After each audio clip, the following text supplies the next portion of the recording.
Hi friends, this is Sachin Dodi on behalf of Care, and I am back with your daily dose of current affairs. Today we will study current affair topics of February 26, 2021.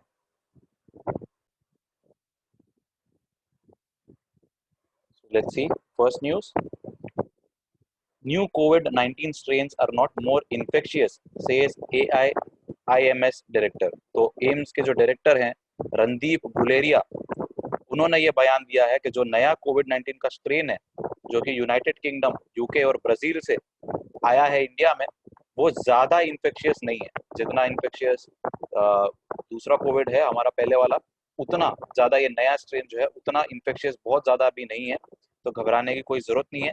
उन्होंने ये भी assurance दी है कि हमारी जो vaccine है वो इसको, कोरोना वायरस को स्प्रेड होने से रोकेगी, और जो मोर्टालिटी रेट है, जो लोग हमारे यहाँ पे मर रहे हैं, उस दर को भी, उस मौत के दर को भी कम करने में मददगार होंगी वैक्सीन हमारी। उन्होंने कहा कि एक बहुत ज़्यादा ज़रूरत है कि इंडिया एग्रेसिवली स्टडी करे द म्यूटेशंस ऑफ द कोविड-19 virus and look at it more closely. He said that we should not miss out on the strains that are more infectious. उन्होंने ये भी बोला कि हमारी जो वैक्सीन है अभी की, उनकी एफिकेसी जो है वो 70%, 80% और 90% है। So even if there is a slight fall in the efficacy, they will still be effective in preventing the virus from further spreading, तो ज़्यादा फैलने से रुक जाएगा।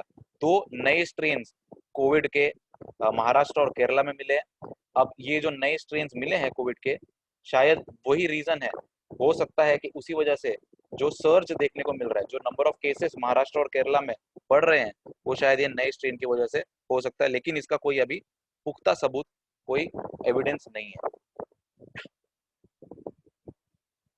Next news, Delhi government allows automatic promotion of students from nursery to class 2। जी हाँ, तो अब नर्सरी के बाद सीधा क्लास 2 में प्रमोशन होगा बच्चों का। ये फैसला दिल्ली सरकार ने लिया है। डायरेक्टरेट ऑफ एजुकेशन दिल्ली, इन्होंने एक असेसमेंट गाइडलाइन के तहत बोला कि जो स्कूल्स हैं उनको अलाउ कर दिया गया है नर्सरी से क्लास 2 में डायरेक्टली ऑटोमेटिकली प्रमोट किया जाए बच्चों को।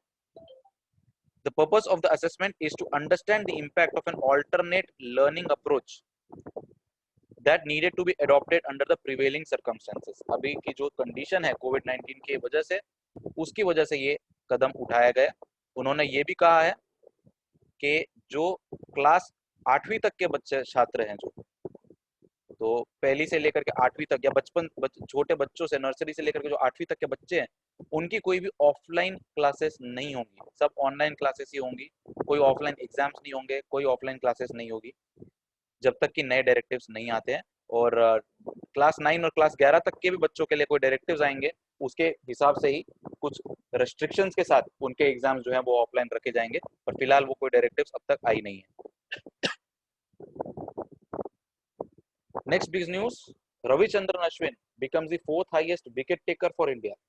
जी हाँ, आर अश्विन जो हैं वो 4th हाईएस्ट विकेट टेकर बन चुके हैं। इन्होंने 599 इंटरनेशनल विकेट्स झटक लिए हैं, और इसके बाद इनके पीछे, अब इनके आगे जो है सिर्फ 3 और खिलाड़ी, इंडियन खिलाड़ी जो हैं, इनके जस्ट आगे तीसरे नंबर पे कपिल देव हैं जिनके 687 विकेट्स हैं।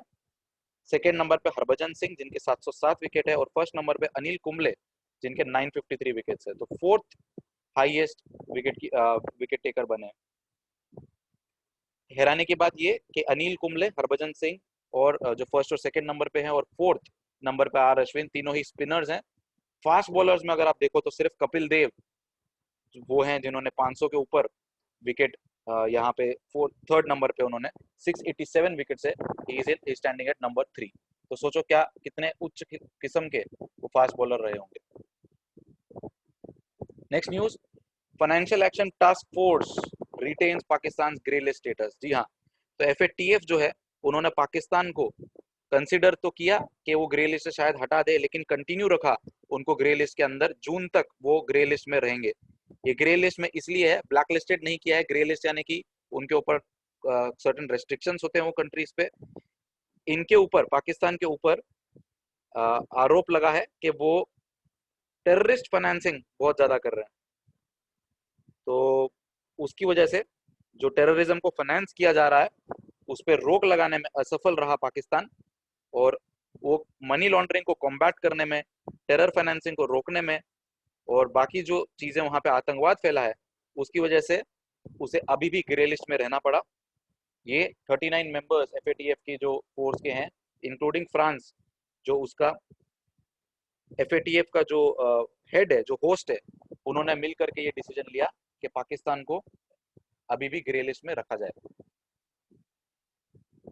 Last news, Leh to undergo holistic development worth 100 crore. जी हाँ, लेह में, जो लेह लद्दाख, लद्दाख की जो राजधानी है लेह, उस यूनियन टेरिटरी में, उस यूनियन टेरिटरी की राजधानी को 100 करोड़ रुपया उसमें निवेश होने जा रहा है, उसका डेवलपमेंट होने जा रहा है। ये 100 करोड़ रुपया जो है, ये टूरिज्म मिनिस्ट्री ने एक इंस्पेक्शन किया था लेह में, उसके बाद ये फैसला लिया है प्रसाद स्कीम के तहत। प्रसाद का फुल फॉर्म है national mission on pilgrimage rejuvenation and spirituality augmentation drive.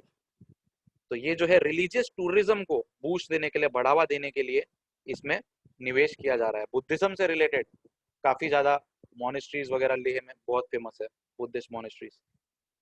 The scheme is also expected to help economic development, employment generation, world-class tourist infrastructure, and promotion of local art, culture, and handicrafts. तो ये थी 26 फरवरी 2021 की कुछ बड़ी खबरें।